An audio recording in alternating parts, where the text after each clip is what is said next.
What is your message to Western human rights groups, to President Obama, Respect, to lesbian, gay, bisexual, and transgender people? Respect African societies and their values. If you don't agree, you just keep quiet. Let's manage our society the way we see. If we are wrong, we shall find out by ourselves. Just the way we don't interfere with yours. Do you personally dislike homosexuals? Of course, they are disgusting.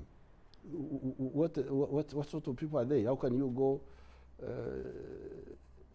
I never knew what they were doing. That's how I've been told recently that what they do is terrible, disgusting.